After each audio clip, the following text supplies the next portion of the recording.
This is the value of wrestling, the revolutionary force in wrestling podcasting. Oh, you know what time it is, and I'm here to break it all down for you. Is Ari Emmanuel the one that's shutting down Vince from Creative Possibilities? Are Collision tickets on sale at a lower ticketed price, but actually starting to sell out? Is Randy Orton's return inevitable? Yes, I said it that way. And who does Ryback says takes bubble baths with candlelight? And so much more. We're going to break it all down for you right here on the Big Time Rant. So stay tuned right after this.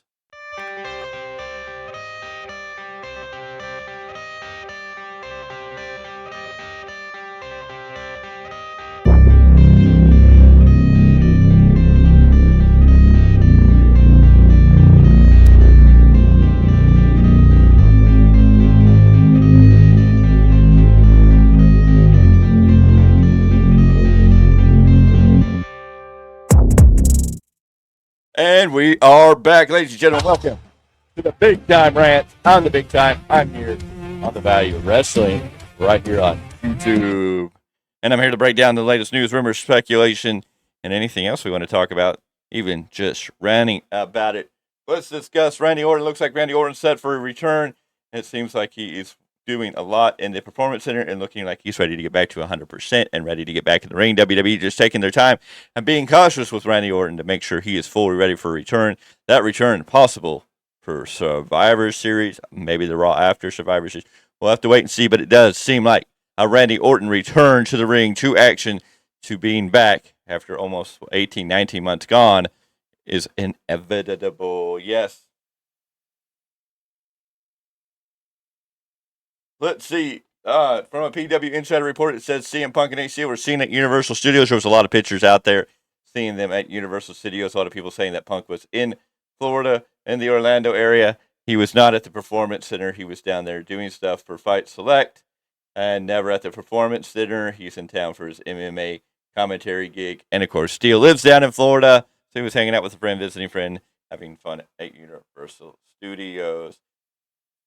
Ryback. Why? Because he's Ryback, and Ryback. So on the Ryback show, Ryback said there's no truth to rumors that he wants to see Alice in order to impress Brock Lesnar, and he says that these rumors were spread by Cody Rhodes and Bryan Danielson. Speaking on Cody, Ryback says that Cody once accused Ryback of taking a bath, and the big guy denied that too. Said he's the one who actually caught Cody taking a candlelit bath. How do you catch somebody taking a candlelit bath? And what's wrong with taking a bath? A bath can be nice, relaxing, and soothing. And under candlelight, if you're trying to find a center, a relaxing point, just to decompress, de-stress, and all that, that's not too bad. Hot tubs, same thing. These guys getting out of ice bath, hot tub. So I don't know what the craziness with Ryback is, but that's just supposedly Cody Rhodes and Bryan Danielson started a rumor about Ryback taking Cialis to impress Brock Lesnar, and Ryback's denying that. And Ryback's stories are all you either love him or you don't, and that's just the way it goes. And I'm not necessarily wanting to talk about the guy. I'm not a fan. I don't agree, but in this situation, it was just very interesting how that. Yeah, that's just an interesting story, just an interesting tidbit. I thought I'd share that with you folks. For a laugh, for a kick, for a giggle, whatever you want to call it. In other news, as you all know, Nick Aldis has now become the Raw general manager or not the Raw general manager. I take that back. Scratch that. Adam Pearce is the Raw general manager, as Nick Aldis is now the SmackDown general manager. Rumors also speculating that Mickie James may return to be paired with Nick Aldis to be some type of super power couple on SmackDown. So we're going to have to see if that happens, how that plays out. Very interesting stuff. Adam Cole undergoes ankle surgery. Looks like Adam Cole's finally got that surgery, and hopefully he's on his way to recuperating, healing, and getting ready to be able to get back into the ring, because we need Adam Cole back in the ring as quickly as we can, and we hope him the best. We wish him the best, and we hope that his recovery is speedy and quick. And other news, AEW Collision on track to sell out after its stream discount code was released. it looks like AEW Collision has sold 3,569 seats as of this reporting, and the current setup is for 41,003 people. They have about 534 tickets left to go sold, but they have dropped the ticket prices or given out a code for ticket prices at $10. And they also have some lower end seats at $45. AEW dropping the prices on tickets, trying to sell out the arena. So we'll have to see how many walk-ups are going to be there. But AEW Collision looking like at 4,100, they may actually be able to sell out the arena, which looks like they're going to be in Toledo, Ohio tonight. So we'll see how that plays out, but they are definitely discounting their tickets. They've got them way, way down, trying to get people in their seats, and hopefully that works out. I think Tony Khan just needs to focus on his brand, figure out what makes his brand different, great, and put that out, and they will come. They will come.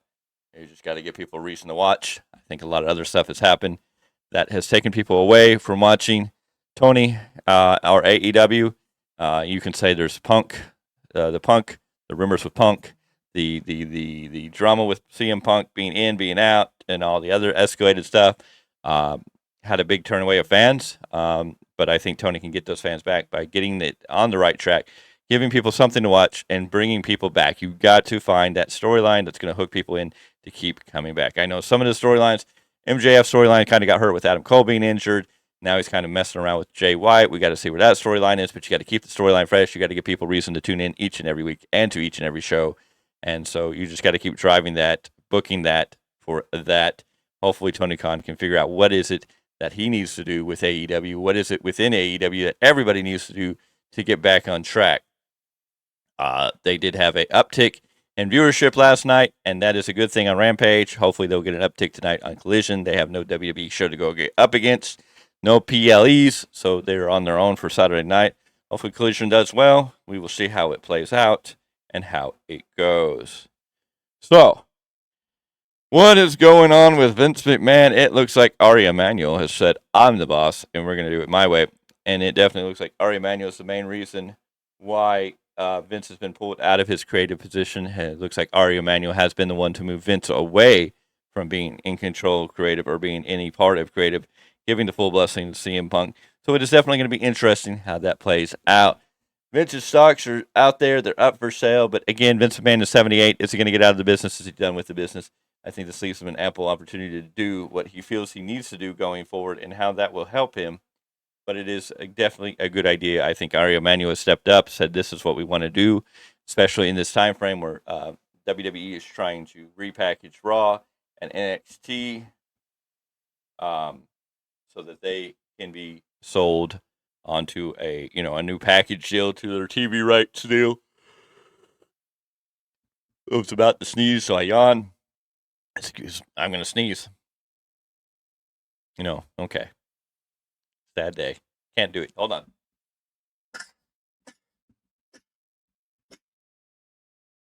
And there we go. Another sneeze. Another day. Another dollar. But Vince is out of the creative process. It's all behind Triple H. I'm sure he gets a little input here and there. But it looks like Triple H is the main man. Bruce Pitcher being an intermediate person in there. But Ari Emmanuel's come down and said, we want a new direction and we're pushing it this way. Vince is 78 years old. His stocks are possibly up for sale. He can possibly sell his stocks at any time. So if Vince gets out, he could be getting out. He is still the chairman, the head of at least TKO.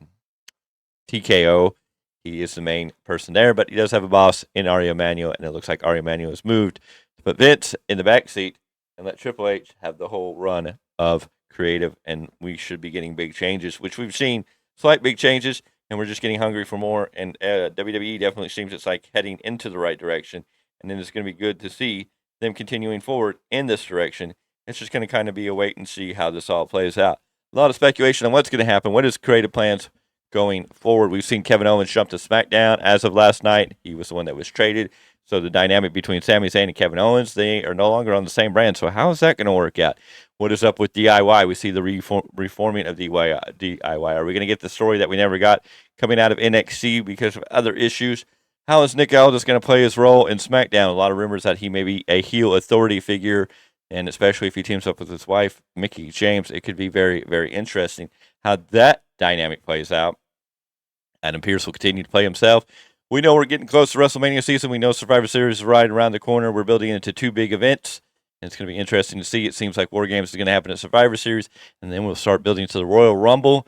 How much storylines and play are we going to have there? If you watched last night, I think you saw a very definitive answer to what the WrestleMania plans are. And it's just how are we going to get there? Is Cody Rhodes going to win the Royal Rumble? Is Gunther going to win the Royal Rumble? I think there's some dark horses in there. Crown Jewel looking like it's going to be Roman Reigns versus LA Knight. How are they going to get out of this one with LA Knight looking strong, looking good, still being over? Why Roman possibly should and probably will win, because if you didn't notice last night, I think the story is still Roman Cody. But LA Knight's going to be another one that gets fed to Roman, but can they do it right? It's going to be interesting how they book that to come out. So a lot of stuff to get excited about with WWE going into the latter part of the month.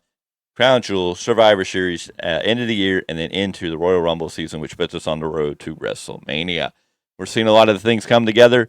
There's even talks of Rey Mysterio possibly going heel for a match at WrestleMania. Could Rey Mysterio pull it off? It'd be very interesting. Rey Mysterio is probably one of only a handful, if any, that we can think of that never went heel. You know, Hulk Hogan was a face for a long time. He was a heel originally, then he came babyface and ran babyface for a long time until he got to the NWO. And he jumped ship and went heel and reinvigorated Hulk Hogan's career. Could a heel turn by Rey Mysterio set a whole new stage? It could be very interesting to see Rey Mysterio play the bad guy. It could be very interesting for Rey Mysterio to play the heel. This could be an interesting dynamic going into WrestleMania in a reported match against Santos Escobar. So it's definitely going to be interesting how that all comes out and plays out. Can't wait to see that. If that is the story. Now, AEW, I think they have a lot of talent. They have a lot of great guys over there. It's just trying to find a niche, getting the past straightened out a little bit more. I think they've kind of lost their ways. I think they're still recovering from a lot of the leftover drama that came out of crap that should have probably never happened, but it is and it's done, and now they need to get on a new footing. They got Adam Copeland there. Hopefully he can get some heads turned there and get into it. It definitely looks like him and Christian Cage will be heading for their match at some point. Will it be at Full Gear? Will it be for the TNT Championship? It'll be interesting. I think the difference here is that if you look at AEW, the TNT Champion feels more important than the AEW World Champion.